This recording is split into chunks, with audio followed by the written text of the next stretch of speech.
So normally I go and I sit in a different place and I look better when I do this, but I'm just too excited, so I have to do this right now.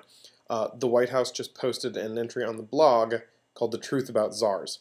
It says, last week when the president addressed the joint session of Congress in a speech on health reform, he referred to some of the untruths, okay, lies, that have been spread about the plan and sent a clear message to those who seek to undermine his agenda and his presidency with these tactics. We will call you out. Okay. The best part of this is that they did. They actually used the word lies. And I didn't really think they were going to do it, and I would have liked this to be done in, the White House press briefing, but the blog is not too bad. The latest insanity that's being spread around is that Obama is a communist and is destroying the government by creating tons of new czars.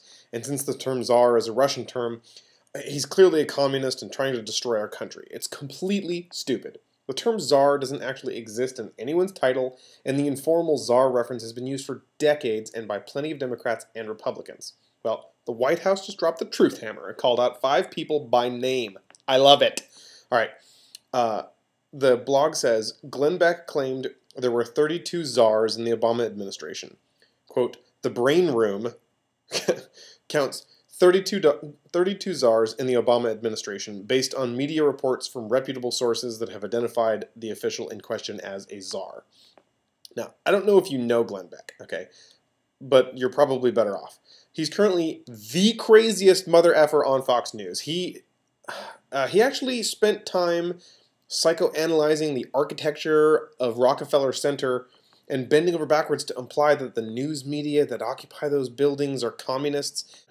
He's even gone so far and so crazy as to write a bunch of random scary phrases on a chalkboard and then circle the letters on the board to spell out other scary words like oligarch, except that he sucks at spelling.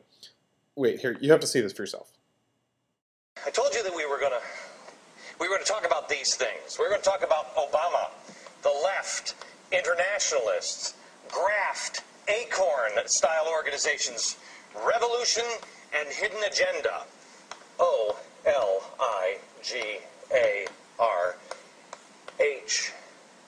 One letter is missing. Why did I select these words? Because acorn selects tides. They all select their words first and then tie them all together into one word. Oligarch, quite the one that's missing, is Y. I may disagree with many of the opinions on Fox News, but Glenn Beck is different. He is a complete freaking nut job. The White House blog goes on. It says, in Sunday's Washington Post, Senator Hutchison claimed that there were unprecedented 32 czar posts. Quote, a few of them have formal titles, but most of them are simply known as czars. They hold unknown levels of power over broad swaths of policy. Under the Obama administration, we have an unprecedented 32 czar posts. A few of which he has yet to fill, including a car czar, a pay czar, and an information czar. I know, it's so scary. But it's a load of crap. They go through, and on the blog they list like 9 different ones that are even Senate confirmed. I mean, none of these people have czar titles. It's all just scare tactics.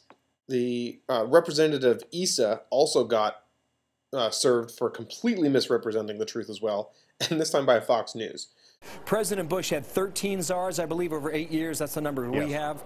Did you object then? No, we didn't. Senator Robert Bennett gets called out for claiming the Obama's appointment of czars is undermining the Constitution, even though he pushed President Clinton to appoint a Y2K czar. Owned. Senator Lamar Alexander gets called out for claiming that Obama's appointment of czars is an affront to the Constitution, even though he said on the floor of the Senate that he would welcome Bush's manufacturing job czar. Owned. Love it.